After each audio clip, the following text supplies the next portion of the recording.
नमस्कार, मैं आपकी होस्ट, आपकी दोस्त मंजू वालिया, आपके अपने चैनल जस्ट हिंदी पर आपका अभिनंदन करती हूँ।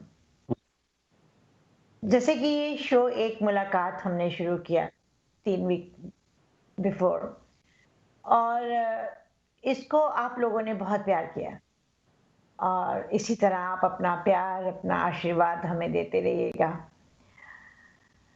हम इस शो में, ये जो आपका शो है, इसमें इसमें हम मुलाकात करवाते हैं आपसे भिन्न-भिन्न प्रांतों से, भिन्न-भिन्न देशों से और अलग-अलग समुदाय से। तो जिससे नॉलेज बहुत बनती है आपकी भी और हमारी भी। और ऐसी शख्सियत को हम लेके आते हैं जो कि आपके दिल पर छा जाते हैं। कहते हैं, ज़िंदगी जो है वो शुरू होती है रिश्तों से और रिश्ते शुरू होते हैं प्यार से और प्यार शुरू होता है अपनों से और अपने शुरू होते हैं आप लोगों से, हमारे श्रोताओं से, हमारे सुनने वालों से, हमें प्यार करने वालों से। आपका आशीर्वाद हमें इसी तरह चाहिए, आपका प्यार हमें इसी तरह चाहिए। और आज हम आपको लेके जाते हैं एक ऐसी शख्सियत से रूबरू कराने के लिए। तो आज हम आपको लेके जाते हैं राजस्थान में, राजस्थान के एक शहर बीकानेर में।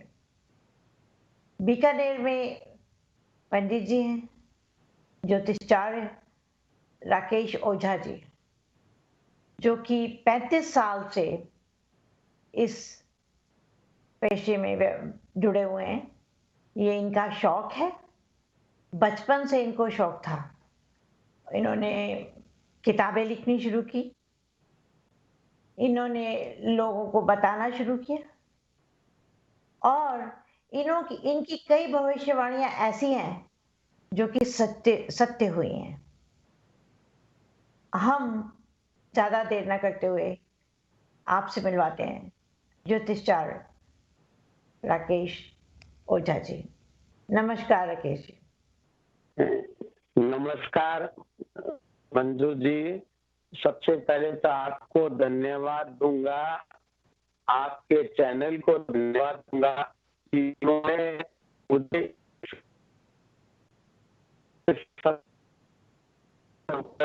आका मौका दिया। इसके लिए मैं बहुत बहुत शुक्रगुजार हूँ आपके चैनल का और आपका।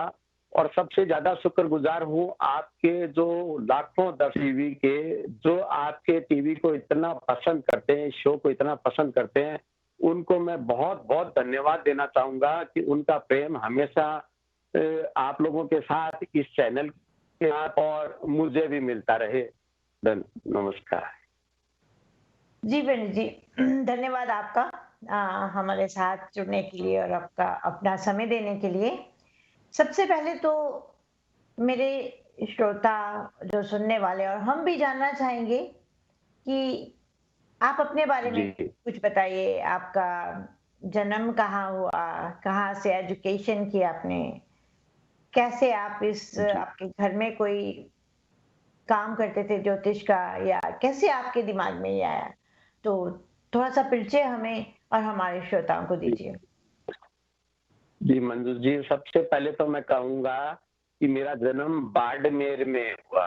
बाड़मेर एक राजस्थान में डिस्ट्रिक्ट है, उसमें मेरा बाड़मेर शहर में मेरा जन्म हुआ। और जन्म के 2-3 महीने बाद में ही मैं राजस्थान के चूरू शहर में आ गया। चूरू शहर में मेरी शिक्षा दीक्षा हुई, वहां मैं रहा। उसके बाद में मेरी कर्म भूमि बनी बीकानेर। जी, और मैं पिछले 40 साल से मैं बीकानेर में हूँ। बीकानेर से खूब प्यार मिला और बचपन से ही मुझे अध्यात्म का शौक था। तो शुरू से ही मैं सोचता था कि ऐसी क्या चीज है। रात को मेरी दादी जी के साथ मैं ऊपर छत पे सोता था, तो आकाश में तारे देखता था। तो तारे देखने से दादी हमें बताती थी कि ये तारा मंगल का है, ये शुक्र का है। तो ऐसे करके वहां से जिज्ञासा हुई, शौक लगा और सबसे बड़ा आपको आश्चर्य होगा कि मेरे 7 पीढ़ी में भी ज्योतिष में कोई नहीं है। जी। सारे अधिकारी रहे, लेकिन मुझे शुरू से इतना शौक था और आगे से आगे शौक इतना चरम पे बढ़ता रहा कि मैं अध्यात्म में जुड़ता रहा, मैं खोज करता रहा कि आखिर ऐसे कौन से सितारे हैं जिनसे जीवन में लोगों के असर पड़ता है, लोगों के ऊपर प्रभाव पड़ता है। तो इस तरीके से वो शौक लगता गया और फिर आगे बढ़ते-बढ़ते सभी दर्शकों का इनका सभी लोगों का प्यार मिला और मुझे उत्साह मिलता रहा और सफलताएँ मिलती रही। मैं ईश्वर का बड़ा शुक्रगुज़ार हूँ कि उसने मुझे इतनी हाइट दी, इतनी ये सफलताएँ दी, उसका मैं बहुत-बहुत नमन करता हूँ। आपकी आप बचपन में आपने कहा कि आप अपनी दादी के साथ दादी सितारों के बारे में बताएँ। पर उससे पहले आपने एजुकेशन आपका हर माँ-बाप चाहता है कि बच्चे की एजुकेशन हो, पढ़ो, तो आपकी विद्या कहाँ से हुई? मेरी विद्या शुरू में ही हुई थी और मैंने पोस्ट ग्रेजुएशन किया है जी। और मैं हमेशा टॉपर रहा हूँ और लेकिन मेरे को लाइन ये चुननी थी। तो मेरी पढ़ाई जो थी वो बिल्कुल इससे डिफरेंट थी और मेरा रुझान इसकी तरफ चलता गया। तो किताबों के साथ मेरा प्रेम बहुत है जी। और लोगों के साथ बड़ा प्रेम है। इस वजह से ही मैं इस लाइन में भी जुड़ता गया और मैं तो सभी को कहूँगा कि किताबों के साथ जीवन भर जुड़ना चाहिए, कुछ न कुछ मिलता है। तो आपने जो आपकी एजुकेशन जो आपने बोला पोस्ट ग्रेजुएशन आपने अपने मतलब कहाँ से की? जयपुर से की या राजस्थान के कौन से कॉलेज से की आपने? राजस्थान से मैंने बीकॉम तो किया चूरू शहर से और जी। एमकॉम किया मैंने बीकानेर शहर से। अच्छा। एजुकेशन मेरी लास्ट बीकानेर में पूरी हुई। ओह! तो फिर तभी से आप बीकानेर में हैं। तो हाँ, पंडित तभी तो मैं बीकानेर में हूँ, लेकिन मेरे गाँव में मैं 7-8 ईयर का था तब से ही मेरा रुझान अध्यात्म में चला गया। जी। आपने जो एजुकेशन दी, आपने बीकॉम किया, आपने एमकॉम किया, तो इसके साथ-साथ आप ये आजकल तो बहुत स्कूल भी खुल गए हैं ज्योतिषाचार्य के, आयुर्वेदिक के, यहाँ पर लोग जी, जाके पढ़ते हैं। तो आपने भी कुछ ऐसी विद्या किसी से सीखी या आपके कोई गुरु थे? तो वैसे मेरे को गॉड गिफ्ट ही मिली ये सारी चीज़ें। जी।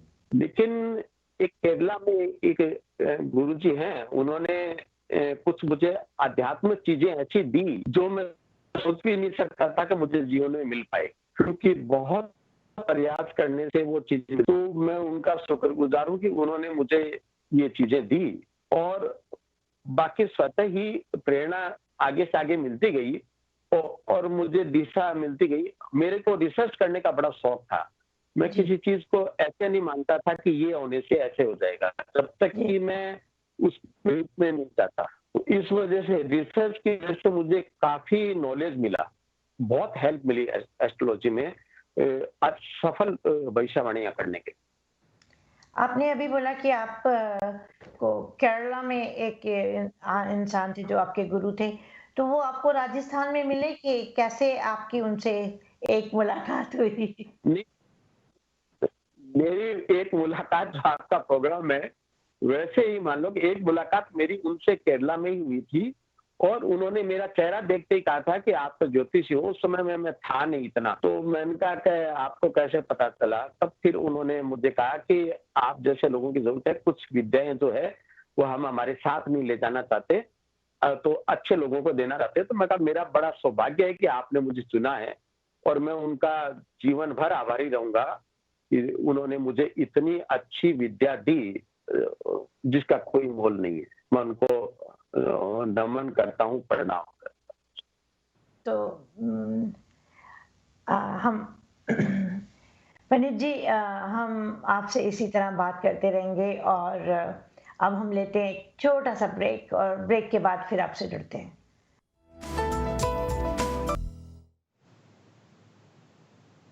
ब्रेक के बाद फिर आपका स्वागत है। जैसे कि हम बात कर रहे थे बीकानेर राजस्थान से ज्योतिषाचार्य पंडित राकेश ओझा जी हमारे साथ जुड़े हुए हैं। तो अब आते हैं हम आपके व्यवसाय के ऊपर।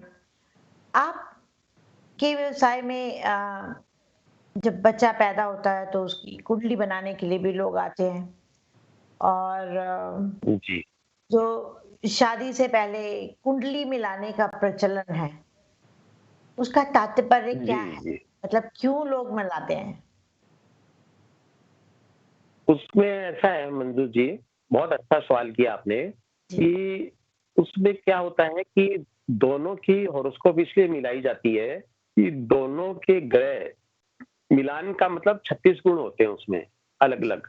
जी, नाड़ी दोष, बृहस्पति दोष, गण दोष अलग-अलग होते हैं। तो वो इसलिए मिलाए जाते हैं कि आपस में मैच कर रहे हैं, नहीं कर रहे हैं, आपस में इनकी ट्यूनिंग रहेगी या नहीं रहेगी, इनके विचार आपस में मिल रहे हैं या नहीं मिल रहे हैं। या संतान पक्ष को दोनों को देखते हैं कि इन दोनों के कुंडली में संतान सुख है या नहीं है, तो उसके एक पॉइंट होते हैं सारे। वो पॉइंट मिलने से क्या है कि अच्छा मैच हम उसको मानते हैं। इस वजह से हॉरोस्कोप मिलाई जाती है वैसे। अरे जी, ये तो बात हो गई हमारी पुराने ज़माने में जब थे। आजकल तो लोग बोलते हैं कि जहाँ दिल और सोच मिलते हैं और वहाँ जज़्बा वहाँ कुंडली की ज़रूरत नहीं होती। तो आप जी। इसके बारे में कुछ कहना चाहेंगे? देखो, इसमें क्या होता है कि दिल और सोच मिलते हैं जहाँ कुंडली मिलान की ज़रूरत नहीं होती, कुंडली वो शादी हो भी जाती है। लेकिन अक्सर क्या होता है कि कुछ किस्मत से अगर अच्छी हॉरोस्कोप ऑटोमेटिकली मिली हुई है, ऊपर वाले ने मिला के भेजी है, जब तक कोई दिक्कत ही नहीं है। जी, और अगर कोई उनके आपस में प्रॉब्लम हॉरोस्कोप में या ग्रहों में कोई प्रॉब्लम ऐसी है, तो वो उस समय नहीं तो थोड़े टाइम बाद में इफ़ेक्ट करती है। आपने देखा होगा कि कई बार आपस में फ्लक्चुएशंस रहते हैं, आपस में ट्यूनिंग नहीं बन पाती, तो ये उस वजह उसका कॉज़ उसका कारण रहता है। तो इस वजह से कई बार ऊपर वाला भी मिला देता है और कई बार नहीं भी मिलाते हैं, तो भी कहकर चलता रिश्ता है, लेकिन जब प्रॉब्लम आती है तब अपन उसको चेक करते हैं, तब पता चलता है कि यहाँ प्रॉब्लम आई। जी। तो इस अगर वो प्रॉब्लम है तो उसका उपाय भी आप लोग बताते हैं कि इसका ये हाँ, उसकी सॉल्वेशन है, इसका रेमेडी कर उसका लो। उपाय भी बता। पर हाँ, पंडित जी, एक बात पूछूँ मैं आपसे कि हम लोग जो कमाई जी, करते हैं, ठीक है ना? आप भी करते हैं, हम भी जी, करते हैं। जी, उसका लाभ तो कोई भी जना उठा सकता है। लेकिन अपने जी, कर्मों का फल तो हमें खुद ही भोगना पड़ता है ना? तो उसमें बिल आप क्या करेंगे? मतलब कैसे उनको कैसे आप जस्टिफाई करेंगे? जी, जी।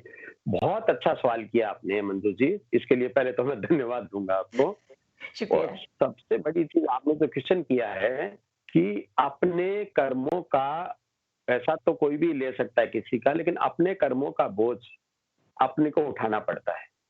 आपने बहुत अच्छा क्वेश्चन किया। क्या है कि इसमें हम लोगों का जो रोल आपने पूछा, उसमें ये होता है, एक छोटा-सा उदाहरण देके मैं आपको समझाऊँगा, जिससे कि जी, अपने दर्शक भी इज़िली समझें। जैसे कोई बीमार हुआ, जी, कोई रोग हुआ, जी, तो वो डॉक्टर के पास जाता है।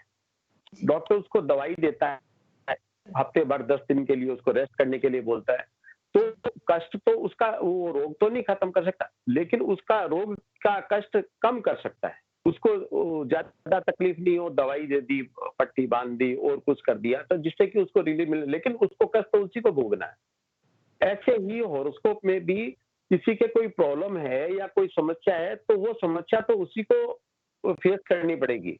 उस समस्या को हम लोग भी कम नहीं कर पाते, जी। खत्म नहीं कर पाते, लेकिन हम उसका रेशो कम कर सकते हैं, जिससे कि उपाय है, रेमेडी है, कोई आपके स्टोन पहनाना है। जैसे आपको बताऊँ कि बारिश को तो नहीं रोक सकते, लेकिन छाता दे देते हैं हम, अम्ब्रेला दे देते हैं कि आप इसको लेके जाओ तो आप बारिश से भीगोगे ज़रूर, लेकिन कम भीगोगे। तो ऐसे ही हम उसको फेस तो उसी को करना है, प्रॉब्लम उसी की है वो चलेगी, लेकिन हम उसको ये एक रेमेडी दे देते हैं, ये उपाय कर देते हैं या स्टोन पहना देते हैं, जिससे कि उसकी समस्या कम हो जाए, खत्म नहीं कर सकते उसको। तो आपका कहने का मतलब है कि जैसे डॉक्टर दवाई देता है तो आप उपाय बताते हैं, ये सेम थिंग, ये भी मेडिसिन है? ये भी मेडिसिन है। बिल्कुल, बिल्कुल। तो आप अप जितने भी यहाँ पर ज्योतिषाचार्य हैं या जो भी बताते हैं, तो उनका मतलब हुआ कि आप जो हैं वो कर्मों के डॉक्टर हैं, कर्मों को कम करने के डॉक्टर हैं, मतलब हाँ, उनके फल को बिल्कुल, बिल्कुल। जैसे डॉक्टर तन का डॉक्टर है, वैसे हम मन के डॉक्टर हैं। जी, जी, हुँ, धन्यवाद आपका। तो जी। एक और कुंडली के अंदर एक और आता है मंगलिक, मंगलिक। तो ये हाँ, मंगलिक मांगलिक। क्या है? हाँ, ये भी बहुत अच्छा सवाल किया आपने। मांगलिक में क्या होता है कि जो हॉरोस्कोप होती है, जी, जन्म कुंडली होती है, उसके अंदर क्या है कि पहले भाव में, चौथे भाव में और सप्तम भाव में, अष्टम भाव में और 12th भाव में अगर मंगल हो, तो उसको मांगलिक कहा जाता है। तो मांगलिक लड़की होती है या मांगलिक लड़का होता है, तो उसके लिए मंगल प्रधान ही लड़का-लड़की मैच करते हैं हम लोग, जी, कि उनके हॉरोस्कोप में भी मंगल वहीं पे हो, जहाँ इन 4-5 ग्रहों में हो। उससे क्या होता है कि आपस में ट्यूनिंग अच्छी रहती है। नहीं तो कई बार क्या है कि बड़ी बड़ी दिक्कत होती है लोगों को, हालाँकि ये डर है कि मांगलिक है मेरी बेटी या बेटा तो लेट शादी होगी, लोगों का ऐसा भ्रम है। लेकिन ऐसी बात नहीं है, लोग इसको भ्रम को दूर करें, और मांगलिक होना कोई गुनाह नहीं है या इसकी वजह से शादी में डिले नहीं होता। मांगलिक तो एक स्वाभाविक ग्रह है, लेकिन मिलान करने से जीवन साथी उनका जीवन अच्छा निकलता है। जी। और ये भी हम जब छोटे-छोटे थे तो हमने सुना था कि अगर मांगलिक मांगलिक से शादी नहीं हो तो एक इंसान चला जाता है जल्दी, क्या ये सही है? नहीं, नहीं, नहीं, ऐसी बात नहीं है। इंसान जी, तो नहीं चला जाता, लेकिन हाँ, कई बार तकलीफ़ें, कुछ प्रॉब्लम्स छोटी-मोटी होती है, ऐसा भी हार्मफुल नहीं है, लेकिन जान-हानि होना ऐसा नहीं है। ऐसा नहीं तो फिर ये तो बहुत चला हुआ था कि मांगलिक का मांगलिक से।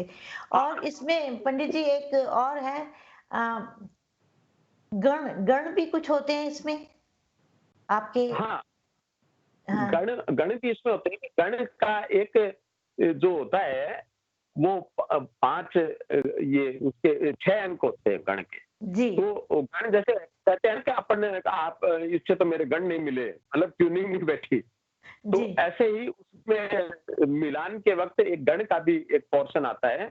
उस जी, पोर्शन में मिला के देखते हैं कि मिलता है, कितने गण मिलते हैं। 6 में से 5 मिल रहे हैं या 6 मिल रहे हैं या 4 मिल रहे हैं। उसके अकॉर्डिंग सजेशन दे देते हैं कि भई इनकी इतनी त यहाँ तक तो ठीक है, बाकी रेमेडी कर लेते हैं जिससे कि आपस में ट्यूनिंग इनकी अच्छी रहे। नहीं मैं वो ठीक है पर मैं आपसे वो अ, जहाँ तक मुझे याद है 3 गण कुछ बोलते हैं, देवगण, राक्षस गण और हाँ, नरगण। हाँ, और मनुष्य गण। जी, देवगण, राक्षस गण और मनुष्य गण, ये 3 गण होते हैं। जी, हॉरोस्कोप में, है ना? तो देवगण को अच्छा माना जाता है, मनुष्य गण को भी अच्छा माना जाता है, राक्षस गण भी होते हैं, लेकिन ऐसा नहीं है कि राक्षस गण है तो उसकी राक्षसी प्रवृत्ति हो जाएगी। जी, ये धारणा, ये भ्रांति, ये बिल्कुल गलत है। राक्षस गण वाले भी बहुत अध्यात्म वाले होते हैं, जी, बहुत अच्छे लोग होते हैं। तो ये गण का जो है, ये मतलब देवता गण वाले के शांत होते हैं। जी, और मनुष्य गण वाले नॉर्मल चलते हैं, राक्षस गण वाले थोड़े फास्ट होते हैं, जी, तेज चलना, फटाफट डिसीजन लेना, एक्टिव जी, रहना, साम दाम दंड भेद सब कर लेना, वो मतलब जी, संपूर्ण क्रिया कर सकते हैं। जी, जी। तो आप जब ये कुंडली बनाते हैं तो आप ये भी देखते हैं कि देवगण देवगण से शादी हो या राक्षसगण राक्षसगण से शादी हो, क्या इस तरह से भी कुछ नहीं आपका नहीं, है? ये कुंडली मिलान के वक्त हम ये नहीं देखते। ये नहीं देखते आप? जी। हाँ, और पंडित जी आपके अ, पंडित जी से हम बात कर रहे हैं, जो हमारे साथ बीकानेर राजस्थान से जुड़े हुए हैं, 35 साल से हैं इस व्यवसाय में और इनके घर में कोई भी ऐसा इंसान नहीं है जो इस लाइन में गया हो।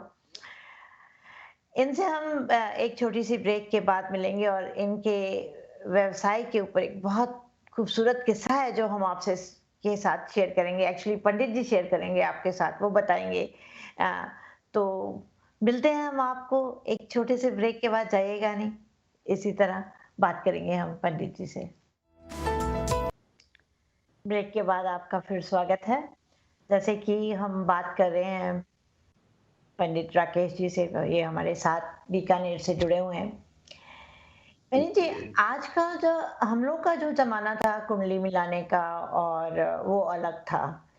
आजकल जी, का जो ट्रेंड चल चुका है, उसमें देखें तो जी, अगर हम ना हैसियत देखें, ना औकात देखें और ना ही कुंडली मिलाएँ जी, और जो भी रिश्ता बनाएँ वो प्यार से बनाएँ और सोच से बनाएँ, वो बोलते हैं कि बहुत चलता है। और ये जो यंगस्टर हैं ये बोलते हैं कि कुंडली मिलाने से अच्छा है आजकल तो गूगल हिस्ट्री निकाल लेनी चाहिए, क्योंकि धोखा भी बहुत हो रहा है। चाहे वो लड़की के साथ हो, चाहे लड़के के साथ हो। अगर बिल कोई भी घर टूटता है, चाहे लड़के का टूटे या लड़की का टूटे, माँ-बाप परेशान होते हैं। इसके बारे में आप अपनी कुछ राय देना चाहेंगे? नहीं, बिल्कुल, बिल्कुल सही कहा आपने कि आजकल जो यंगस्टर हैं वो कहते हैं कि भई प्यार ही सबसे बड़ी चीज़ है। या जैसे आपने कहा कि गूगल पे सर्च करें, तो गूगल पे तो अपने हिसाब से वो फीड कर देते हैं और कर देते हैं, इंसान का पता नहीं चलता। अब धीरे-धीरे आजकल स्थितियाँ ऐसी हो गई कि लोग जो है वो ये प्यार के लिए वो देख तो नहीं कि आगे क्या है, क्या नहीं है स्थितियाँ। मेरे पास तो सबसे ज़्यादा केस इस समय लव मैरिज के डाइवोर्स के आ रहे हैं। और आपको बड़ा आश्चर्य होगा और मुझे भी बड़ा आश्चर्य हुआ कि जब भी 2 प्यार करने वाले अपनी मर्ज़ी से शादी करते हैं, उसके बाद में उनके साथ ऐसी चीज़ें क्यों होती है? तो उसके बाद में कुछ चीज़ें व्यावहारिकता से भी पता चली कि इंसान को प्यार एक सबसे पवित्र चीज़ है, बहुत सुंदर चीज़ है और प्यार का सब तरीके से अर्थ होता है। वो क्या है कि अपने जीवन में जो है, उसके लिए सबसे बड़ी चीज़ है कि जो चीज़ जैसे बच्चा है उसको कोई चीज़ पसंद आई उसको वो चीज़ मिल जाए तो दुनिया पंडित जी, मैं आपसे पूछती हूँ कि क्या इसमें ग्रहों का ये हुँ, हाथ है? कि गूगल हिस्ट्री पे आपने ग्रहों का तो बहुत हाथ अच्छी बात बताई। सब लोग सुनिए ध्यान से कि गूगल हिस्ट्री में गलत चीजें भी फीड हो जाती हैं। तो ये जो पुराना जो हमारा चलन है वो बिल्कुल सही है। तो मैं अब इसी के पर बात करती हूँ कि इसमें ग्रहों का कितना हाथ है। जैसे कि आपने कहा कि आपके पास बहुत केस आए ऐसे जो हाँ, हाँ। तो जी, अच्छे ग्रह कौन से हैं और हाँ, शनि को तो बहुत बुरा ग्रह मानते हैं। तो हाँ, आप हाँ, इसके बारे में थोड़ा चर्चा कीजिए। हाँ। इसमें क्या ग्रहों का भी रोल रहता है। तो इसमें क्या है कि कोई न कोई चीज़ें ग्रह आपस में इसी तरीके से अगर नेगेटिव ग्रह है तो नेगेटिव लोग अगर उसके जीवन में कुछ गड़बड़ या आगे प्रॉब्लम लिखी है तो वो वैसी ही ट्यूनिंग कनेक्शन होगा और वैसी ही चीज़ें आएगी। तो दिन पे दिन आर्टिफ़िशियल जीवन ज़्यादा बढ़ गया। तो अपन धीरे-धीरे अपनी इस विद्या के पास वापस लोग आने लगे हैं, समझने जी, लगे हैं कि जिससे कि जीवन में उनकी समस्याएँ कम हो। क्योंकि आज के युग में क्या है कि महत्वाकांक्षा बहुत बढ़ गई। लोगों की, बहुत ज़्यादा। और घर जैसे आपने बहुत अच्छी बात कही कि किसी का टूटे लड़का हो चाहे लड़की हो बड़ी तकलीफ की बात होती है। जी, माँ-बाप के पेरेंट्स के लिए तो बहुत बड़ी तकलीफ की बात जी, होती है। तो मैं सभी को ये राय देना चाहूँगा यंगस्टर हो तो जीवन की शुरुआत करें तो पहला साल बड़ा महत्वपूर्ण होता है शादी का। उस शादी में अपने को समझना करना खास तौर से लड़की के लिए मैं ये स्पेशल कहूँगा, सभी लड़के वालों को कि वो सब कुछ छोड़ के आती है। अपनी सहेली, अपना घर, अपना परिवार सब कुछ एक नई जगह सेट होती है। जी, तो उसको समझें और उसको समझने का मौका देवें और उसकी भी थोड़ी ड्यूटी है कि वो भी उनको समझे। तो साल भर अच्छे से समझें, ना कि बहुत जल्दी। उसके बाद जीवन बहुत सरल हो जाएगा। और ये जो मेरे पास जो केसेज़ हैं, ये सारे साल, सवा साल, डेढ़ साल में ही केसेज़ आ रहे हैं, जो लड़ाई झगड़े के हैं या और हैं। ये सब चीज़ें डाइवोर्स की स्टेज आती है, ये सब साल, डेढ़ साल में। अगर वो अच्छे से निकले तो बहुत अच्छा हो। सभी यंगस्टर को मैं ये आपके चैनल के माध्यम से कहना चाहूँगा कि बड़ी पैसेंस के साथ ये जीवन का रिश्ता बहुत अनमोल है। एक शादी का रिश्ता बड़ा महत्व रखता है। आप उसको बचाएँ, उसको जिएँ।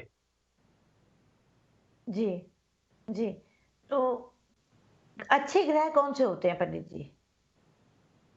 अच्छे ग्रहों में क्या है कि वैसे तो अच्छे ग्रहों की कोई परिभाषा नहीं होती, जी, लेकिन बृहस्पति को बहुत अच्छा माना जाता है जी, और इस शनि को भी बहुत अच्छा माना जाता है। मतलब लोग शनि से डरते हैं, जैसे आपने क्वेश्चन किया अभी, शनि से जी, डरते हैं। लेकिन सबसे बड़ी चीज़ है कि सबसे अगर अच्छा प्लैनेट है तो शनि है। जी, जितने भी साधु अध्यात्म का प्रतीक है, जी, जितने भी साधु संत हैं और हैं जो बड़े लोग बड़े हैं, है ना अध्यात्म में, वो सब शनि की वजह से बने। और सबसे बड़ी चीज है कि शनि जो है न्याय का प्रतीक। आपने जी, देखा होगा कि कोर्ट में भी जाते हैं तो काले कपड़े पहनते हैं, कोट पहनते हैं, जज भी काले कोट पहनते हैं, है ना? इंसाफ की देवी के ऊपर भी काली पट्टी बंधी होती है। तो वो जो न्याय का प्रतीक है, वो सबसे जी, बहुत प्यारा प्लैनेट है, मेरा तो बहुत फेवरेट प्लैनेट। जी, तो शनि और आपका मित्र शनि है। का मुकाबला, तो हाँ, बिल्कुल, बिल्कुल। जी, तो साढ़े सती से क्या मतलब होता है? ये बहुत, अच्छी है बहुत, या बहुत, बुरी है? बहुत बढ़िया। बहुत, बहुत बढ़िया क्वेश्चन किया। ये साढ़े साती क्या होती है कि ढाई-ढाई साल के 3 पार्ट होते हैं। पहला ढाई साल फर्स्ट ढैया कहते हैं, सेकंड ढाई साल सेकंड फेज़ कहते हैं, थर्ड को थर्ड फेज़ कहते हैं। तो ये ढाई-ढाई साल के 3 पार्ट बन के साढ़े 7 साल हो गए, इसको शनि की साढ़े साती कहते हैं। तो शनि की साढ़े साती में क्या होता है कि एक शनि का एक प्रभाव है कि वो आता है तो हर इंसान को उसके कर्मों के हिसाब से फल देता है। जी, उसको दंड देना तो दंड भी देता है और फल देना तो फल भी देता है। तो साढ़े साती में लोगों को अपार अपॉर्च्युनिटी भी मिलती है। और शनि की साढ़े साती में वो पहले हाफ में इंसान को बताता है कि मैं कौन हूँ और मैं क्या-क्या तकलीफें दे सकता हूँ, तो इंसान को उससे सबक लेना चाहिए। तो जी, न्याय का प्रतीक है, वो न्याय करता है। तो डरना नहीं चाहिए साढ़े साती से। साढ़े साती कोई खराब नहीं होती, उसके शनि को अध्यात्म करो, शनि को याद करो और शनि के जो उपाय हैं, तेल दान करना, तिल दान करना, ये ये करने से शनि जो है कभी भी नुकसान नहीं करता। उसको नमन करो। वो आपके कर्म के हिसाब से, पिछले जन्म के कर्म के हिसाब से देखो। हॉरोस्कोप में एक मंजू जी, मैं आपको एक अर्ज करना चाहता हूँ कि जन्म पत्री हम 120 साल की बनाते हैं। पुराने ज़माने में 120 साल एज मान के चलते थे, पुराने ग्रंथ से ही 120 साल से चल दिए कोई। तो बीच में डेथ होगी कि किसी की, तो जब अगला जन्म होगा तो उसका वहीं से स्टार्ट होगा जीवन। तो ऐसे ही अपने इसमें अब जो चीज़ें ये स्टार्ट होगी, तो पिछले जन्म के, अगले जन्म के जो कर्म जहाँ से स्टार्ट खत्म हुआ वहाँ से अगला जन्म होगा। तो एक जन्म पत्री में पिछला जन्म और अगला जन्म और अभी वर्तमान जन्म, 3 जन्म हम एक साथ देख सकते तो पंडित जी आप ये कहना चाहते हैं सपोज़ एक इंसान जो है आप जो जन्मपत्री बनाते हैं 120 साल की बनाते हैं, तो एक इंसान जो है वो अगर 100 साल जीता है और वो दूसरा जन्म आता है, तो वो हैं। जी। 20 साल ही जिएगा, उससे ज़्यादा नहीं जिएगा? नहीं, नहीं, नहीं। उसका ये है कि उसके जो अभी के जो 20 साल बच गए थे ना, जिस जी, जिस दशा में उसकी डेथ हुई और जी। जो बाकी दशाएँ आने वाली थी, तो उसका जब अगला जन्म होगा तो वहाँ से स्टार्ट होगी उसकी दशाएँ, जहाँ उसकी डेथ हुई उससे आगे से। अच्छा, और फिर अच्छा। आगे से उसका। एक बार मैं अपने एक छोटी-सी बात शेयर करती हूँ आपसे। जी, कहीं थी तो एक पंडित जी मिले, उन्होंने मुझे बोला कि आपके साथ 2 बातें होने वाली हैं। मैंने कहा जी जी। बताइए? बोले कि या तो एकदम आपको अचानक धन मिलेगा या एकदम अचानक आपकी डेथ हो जाएगी। तो हुँ, मैं हुँ। हँसने लगी, मैंने उनसे बोला दोनों ही बातें बहुत अच्छी हैं। बोली आप डरी नहीं? मैंने कहा मौत से क्या डरना? तो आप डेथ भी हाँ, प्रोटेक्शन है आपके पास कि आप डेथ के बारे में हाँ, कहते हैं जन्म हाँ। और मरण तो ऊपर वाले के हाथ में है, तो बहुत उसका भी आप बढ़िया। बताते हैं? जी, जी, जी, बहुत बढ़िया क्वेश्चन किया आपने। इसके ऊपर मैं बहुत बड़ी रिसर्च कर रहा हूँ, जिनकी डेथ हो चुकी, उनकी हॉरोस्कोप लेके आता हूँ मैं। मेरे जी, पास 2000 हॉरोस्कोप है, जिनकी डेथ हो चुकी और जी, उनकी डेथ डेथ किस परिस्थिति काल में हुई, उसकी रिसर्च चल रही है। और बहुत आपको एक इंटरेस्टिंग किस्सा सुनाता हूँ कि मेरे एक डॉक्टर हैं यहाँ बहुत बड़े, और उन्होंने कहा कि हम डेथ का बता सकते हैं, आप लोग बता सकते हो क्या? मैं कहा आप लोग तो 2-4 दिन बाद डेथ होने वाली है या उसकी हालत खराब हो गई तो देख के आप पंडित कह जी सकते हो हमारे 5-7 साथ घंटे बाद। एक कॉलर जुड़े हुए हैं, उन्हें ले लें हम। जी। नमस्कार। हेलो। हेलो, जी, आप नमस्कार जी। आप हाँ, अभी लाइव बात कर सकते हैं? हाँ जी, बोलिए, कहिए पंडित जी सुन रहे हैं आपको, पीछे आप अपना वॉल्यूम धीरे कीजिए। सॉरी? जी, कहिए आप कहाँ से बोल रहे हैं? मैं अहमदाबाद से बोल रही हूँ। अहमदाबाद से बोल रहे हैं आप। जी, कहिए। मुझे बात करनी है पंडित जी से। जी, कहिए पंडित जी सुन रहे हैं। हाँ, बोलिए। ठीक है। जी, कहिए। हेलो। जी, आप अपनी मेरा नाम बात रेशमा है। जी,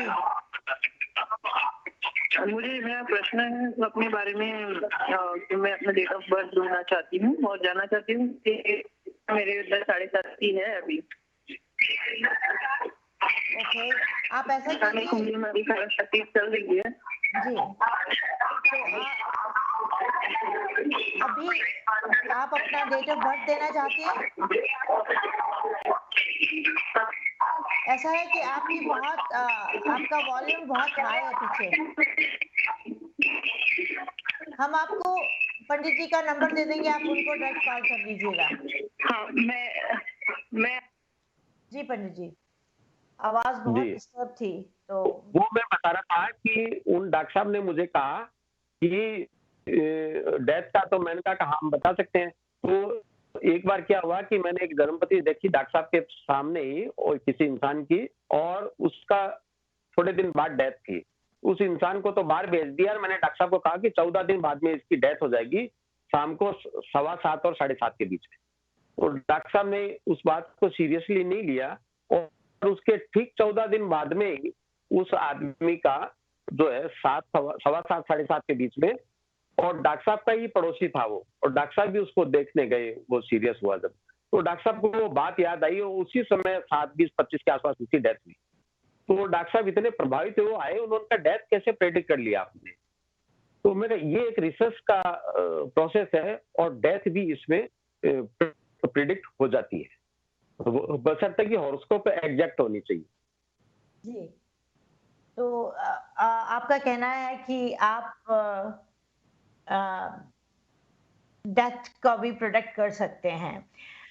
हम जी। बात करें पंडित राकेश ओझा जी से, बीकानेर से हमारे साथ जुड़े हुए हैं पंडित जी, और एक और किस्सा है इनका, बड़ा ही मजेदार सुनेंगे। बस एक लेते हैं छोटा सा ब्रेक, और ब्रेक के बाद मिलते हैं आपसे। ब्रेक के बाद आपका स्वागत है। हम बात करते हैं राकेश से, जो हमारे साथ बीकानेर से जुड़े हैं। अपने श्रोताओं से हम ये जरूर कहना चाहेंगे कि अगर आप बात करना चाहते हैं तो आप अपने टीवी का वॉल्यूम लो कीजिए, और या फिर टीवी से कहीं दूर चले जाइए, ताकि आपकी बात हम सुन सकें और पंडित जी सुन सकें। और आप अगर पंडित जी से कांटेक्ट करना चाहते हैं तो उनके फेसबुक पेज ज्योतिषाचार्य राकेश ओझा जी बीकानेर पे जाके आप उनसे बात कर सकते हैं, उनसे कर सकते हैं, क्योंकि समय की बहुत पाबंदी होती है और हम हर बार अपने श्रोता से कहते हैं कि छोटा क्वेश्चन पूछिए जिसका आंसर हम दे सकें। तो हम बात करते हैं राकेश जी से। राकेश जी, जी। ये कोई ऐसा किस्सा जी। जो आपके साथ घटित हुआ हो और जो आप दुनिया के जी। साथ शेयर करना चाहते हैं और जो आपके दिल में बसा हुआ है? जी। मैं आपसे एक बहुत मजेदार किस्सा शेयर करना चाहता हूँ जी। कि एक हमारे यहाँ आईएएस ऑफिसर थे, तो मेरे पास में हॉरोस्कोप दिखाने, कुंडली दिखाने आते रहते। तो आईएएस मुझे, ऑफिसर। हाँ, आईएएस ऑफिसर, तो मुझे वो कहते थे कि आपके मैं जब भी उनकी हॉरोस्कोप देखता तो बाकी चीजें तो मैं सारी बात करता, लेकिन मैं उनको एक बात कहता, मैं कहा भाई आपके राजनीति में जाने के योग है। तो वो मेरे को हर बार कहते हैं मैं तो नौकरी करता हूँ, मेरे तो आगे पीछे कहीं खानदान में कोई नहीं है राजनीति में, तो मेरा तो कोई लेना देना ही नहीं है राजनीति में। तो मैंने उनको कहा, मैं कहा भाई मुझे ऐसा दिख रहा है इसमें, बार बार जाओगे जरूर। तो एक दिन उनका फोन आया कि मुझे, वो जब चूरू कलेक्टर थे तब उनका फोन आया कि मुझे ऑफर मिला है इलेक्शन लड़ने का, क्योंकि मेरे वहां से, मेरे बीकानेर शहर से फिल्म स्टार धर्मेंद्र जी सांसद थे पहले। जी। तो धर्मेंद्र जी से मेरा बहुत अच्छा संबंध था, तो वो मेरे यहाँ से सांसद थे। तो अचानक उनके पास फोन आया कि आपको चुनाव लड़ना है, तो वो शॉक रह गए। उन्होंने मुझे कहा कि आज लगता है आपकी बात सही हो रही है। फिर मेरे से राय ली कि कहीं ऐसा नहीं हो कि नौकरी भी जाए। तो मैं कहा नहीं, ऐसा नहीं है और अपने को आगे बढ़ना है। तो उन्होंने चुनाव लड़ा और आप आश्चर्य करोगे कि 3 बार उन्होंने सांसद के चुनाव लड़े, तीनों बार वो लगातार जीते, और सबसे बड़ी चीज है कि 2 बार वो मोदी जी की कैबिनेट मिनिस्ट्री में मंत्री रहे हैं। इस अभी भी वर्तमान में वो, उनका नाम है अर्जुन मेघवाल जी, जो मोदी जी की सरकार में मंत्री है। उनके पास में हैवी इंडस्ट्रीज डिपार्टमेंट है, और साथ में मिनिस्ट्री ऑफ अफेयर डिपार्टमेंट भी उनके पास में है। तो मैं ये एक बहुत बड़ा किस्सा, आज भी वो इतना सम्मान देते हैं और मैं जब भी जाता हूँ तो मैं उन्हीं के वहां रुकता हूँ। और सबसे बड़ी चीज है कि हम दोनों बैडमिंटन खेलते हैं तो अभी भी उसकी उनकी फिटनेस बराबर है। तो जी बहुत अच्छा काम कर रहे हैं, सरकार के लिए भी बहुत, हमारे यशस्वी प्रधानमंत्री जी नरेंद्र मोदी जी के साथ कंधे से कंधा मिला के मोदी जी का जो सपना है उस सपने को साकार करने में वो पूरा जी जान लगाते हैं। तो रात को सोने का पता न सुबह उठने का पता, लगातार योजनाओं को क्रियान्वित करना, सफल बनाना, ये बहुत बड़ी बात है। एक चीज और मैं कहना चाहूंगा कि मेरे यहाँ से जितने भी मेरे बहुत राजनेता सब जगह मेरे पास आते हैं। जी तो सबसे बड़ी चीज है कि आज तक का मेरा 100% का रिकॉर्ड रहा है कि मेरे यहाँ जो हॉरोस्कोप दिखाने आ गया राजनेता, वो चुनाव नहीं हारा। वो कभी चुनाव नहीं हारा। वो आज तक मेरे 35 साल के रिकॉर्ड में वो चुनाव नहीं हारा। तो क्या आप उपाय अगर बताते? वो हाँ, 2 जने आमने-सामने चुनाव लड़ रहे हैं, तो जो पहले आ गया वो जीत जाएगा। अच्छा, दोनों ही आपके क्लाइंट है, दोनों ही आपके हाँ, पास आते हैं। हाँ, हाँ मेरे पास तो सारी पार्टियाँ आती हैं, तो हम लोगों के लिए तो सब पार्टी बराबर है। जी तो ये भी एक प्रभु की एक आशीर्वाद है मेरे पे कि कभी भी आज तक जितने भी लोग आए वो चुनाव हारे नहीं। तो ये ईश्वर की बड़ी कृपा है मेरे पे और मैं तो उनका बड़ा धन्यवाद देना चाहता हूँ कि उन्होंने मेरे प्रिडिक्शन को इतने अच्छे-अच्छे तरीके से प्रिडिक्ट वो करवाया। देखिए, जो इंसान पहले आ गया वो तो आपका हुआ कि जो पहले आ गया उसने वो जीत जाएगा, तो दूसरा फिर आपसे नाराज नहीं हो जाता? नहीं, नहीं, दूसरा नाराज नहीं होता, दूसरे को मैं पहले ही कह देता हूँ कि भैया वो पहले आ चुका है, अब तू देख ले क्या करना है। तो तो इसलिए कभी क्या है कि वो, हाँ, और मेरे पास सभी पार्टियों के आते हैं ना तो बड़ी हेल्दी माहौल रहता है। जी तो बहुत अच्छा लगता है, हमें भी बहुत अच्छा लगता है कि सभी लोग इज्जत करते हैं और सभी लोग मान-सम्मान भी करते हैं। मैं सभी लोगों को जो मुझसे मिले हैं राजनेता भी मिलते हैं, बॉलीवुड के कलाकार भी खूब मिलते हैं, उद्योगपति भी मिलते हैं। मेरे सब, आपको अचंभा होगा कि सबसे ज़्यादा मेरे क्लाइंट डॉक्टर हैं जी और पूरे वर्ल्ड में हैं।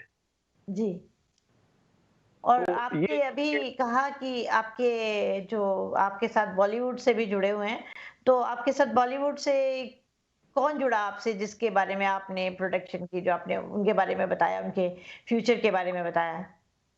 हाँ, मेरे पास कोयना मित्रा जी भी आई थी। ये कुछ फ़िल्म डायरेक्टर भी थे और उसके बाद में ये जो अपने फ़िल्म स्टार धर्मेंद्र जी थे, तो ये बरसों से जो टच में थे, फिर वो ये मेरे यहाँ से सांसद भी बने हैं। और ये डीनू मारिया जी भी आए थे जी, और उसके बाद में मतलब ये डॉक्टरों की तो सबसे बड़ी डॉक्टर को का ये था कि पहले मैं समझता था कि डॉक्टर कम मानते हैं, लेकिन बाद में पता चला डॉक्टर सबसे ज़्यादा मानते हैं। बड़ी खुशी की बात है, आपको मैं कहना चाहूँगा कि मेरे लंदन लंदन में एक बहुत बड़े डॉक्टर हैं, वो जब भी ऑपरेशन करते हैं तो मुझे फ़ोन करते हैं कि मैं इस पेशेंट का ऑपरेशन कर रहा हूँ, किस समय करूँ या क्या तारीख लेके करूँ जिससे कि इसका सफल ऑपरेशन हो, मेरा मरीज़ ठीक हो। तो ये बहुत बड़ी बात है, मुझे बड़े दिल में उतर गई कि जो इंसान डॉक्टर अपने मरीज के प्रति इतना चिंतित है, तो ये जी, बहुत बड़ी बात बहुत बड़ी बात है। और आप कोई ऐसा किस्सा इसके अलावा अपना अर्जुन मेघवाल जी के और ये जो आपने कोई और ऐसा किस्सा जो आपके जुड़ा हुआ हो आपके है। ज्योतिषाचार्य से? मैं एक राजनीति से एक और किस्सा बताता हूँ कि मेरे राजस्थान से अभी वर्तमान में वो प्रतिपक्ष के उपनेता है, बीजेपी से विधायक हैं और राजस्थान में प्रतिपक्ष के उपनेता हैं। उनका नाम राजेंद्र राठौड़ जी है। जी, और वो भी लगातार 7 बार इलेक्शन जीते हैं और एक बार भी नहीं हारे। जी, आप कल्पना करोगे कि कोई इंसान लगातार 7 बार का मतलब है 35 साल तक जी, लगातार बिना हारे, तो ये भी एक ऊपर वाले की मेहरबानी है, बड़ा सम्मान देते हैं, बड़ा इज्जत देते हैं वो। जी, और हर बार इलेक्शन होता है और होता है तो सारा कुछ देखना, करना सब कुछ बढ़िया से, तो ऊपर वाला वो भी एक इज्जत दे रखी है कि बहुत बड़ी मतलब। जी। तो ऐसे ही मेरे एक बीजेपी की सांसद भी रही हैं और 3 बार एमएलए भी हैं, मिनिस्टर भी रही हैं, वो भी नहीं हारी इलेक्शन। किरण महेश्वरी जी उनका नाम है, तो वो भी बड़ा सम्मान करते हैं। तो बहुत ऐसे-ऐसे लोग हैं कि बहुत अच्छा लगता है कि जब ऊपर वाला मतलब हम लोगों को सफलता दिलाता है, तो हम लोगों को भी अच्छा लगता है। और उन लोगों को, सभी राजनेताओं को मैं एक ही बात कहता हूँ कि देश सेवा करें, अच्छे काम करें, जिससे कि आपका भी नाम होगा और हमारा भी सम्मान बढ़ेगा। तो ये सारे जितने भी नेता हैं, ये सब राजस्थान से जुड़े हुए हैं आपके साथ या कोई दूसरे? नहीं, पूरे पूरे देश से है। पूरे देश से मेरे पास आते हैं। डॉक्टर मुरली मनोहर जोशी जी बीजेपी के बहुत कद्दावर लीडर हैं। कांग्रेस के लीडर हुआ करते थे, बलराम जाखड़ जी बहुत बड़े कद्दावर लीडर थे, लोकसभा जी, स्पीकर भी जी, रहे, जी, पार्लियामेंट स्पीकर थे। तो वो सभी लोग मेरे पास आते हैं, अलग-अलग जगह से भी आते हैं, यूपी से भी जी, आते हैं, बिहार से भी आते हैं, हरियाणा से भी आते हैं, महाराष्ट्र से भी आते हैं। तो ये उनका सिलसिला, उनकी आस्था है। जी। पंडित जी, समय बहुत बलवान है और कभी किसी के सितारे इतने ऊँचे चले जाते हैं, तो उनको ऊपर ले जाते हैं, तो कई लोग ज़मीन छोड़ जाते हैं। कई लोग ज़मीन पे ही रहते हैं। तो जी, आप अपने श्रोताओं को ज्योतिष के बारे में जी, कुछ मैसेज देना चाहते हैं कि जी। जैसे मैंने अभी कहा कि गूगल पे कुंडली देख लो या कुंडली की हाँ, हाँ। ज़रूरत नहीं है, गूगल पे बैकग्राउंड देख लो, जैसे अभी आपने बताया उनके बारे में। तो कुछ हाँ, हमारे सुनने वालों को कुछ मैसेज देना चाहेंगे आप ज्योतिष के ज़रूर, बारे में ज़रूर, कि क्यों ज़रूरी ज़रूर। है ज्योतिष आपकी ज़िंदगी में? जी, जी, जी। सबसे बड़ी चीज़ है कि जीवन में उठा-पटक बहुत हो रहे हैं, महत्वाकांक्षा बढ़ गई, जीवन में समस्याएँ अनगिनत आती रहती है, चाहे व्यापार की हो, चाहे पारिवारिक हो, जी, चाहे अदर और कोई भी प्रॉब्लम हो। तो इंसान जैसे भगवान के पास मंदिर में जाता है और उस पत्थर की मूर्ति को भगवान समझता है, उसमें आस्था डालता है। जी, आस्था डाल के फिर उनको, भगवान को नमन करता है कि हे भगवान, मेरा ये समस्या दूर करना। तो जिस तरीके से आस्था उसमें जाती है कि नहीं ये भगवान है और ये मेरा काम करेंगे। ऐसे ही ज्योतिष भी एक ईश्वर का रूप है। तो ज्योतिष को अपना समझे और कोई भी हम रेमेडी बताते हैं तो उस पे पूरी आस्था लेके, या ज्योतिष पे भी दिखाने आए तो पूरी आस्था लेके अगर वो डिस्कशन करते हैं तो उनको निश्चित रूप से सफलता मिलती है। जीवन में ऐसा कोई काम नहीं है जो असंभव हो। हर इंसान को सबसे पहले तो विल पावर मजबूत रखना चाहिए, इरादे मजबूत रखना चाहिए। बहुत सी चीजें तो उसी से ठीक हो जाती है। जी। पॉजिटिव सोच रखनी चाहिए। और अ, उसके लिए जब प्रॉब्लम आती है तो कोई भी हम उनको रेमेडी करते हैं या रेमेडी बताते हो तो उसको आस्था के रूप में कि नहीं ये करूंगा तो मेरा काम होगा निश्चित, ये मन में करके अगर अपन किसी कबूतर को दाना डाल रहे हैं या गाय को रोटी भी दे रहे हैं तो उसमें आस्था के रूप में कि नहीं मैं इस गाय को रोटी दे रहा हूं तो निश्चित रूप से मुझे ये सफलता मिलेगी। तो जैसा ऐसा कि करके। जी, जी, जैसा कि हम बात कर रहे हैं, पंडित जी से हमने बात की और इन्होंने अपना बहुमूल्य समय दिया हमारे साथ, बीकानेर से जुड़े हुए हैं।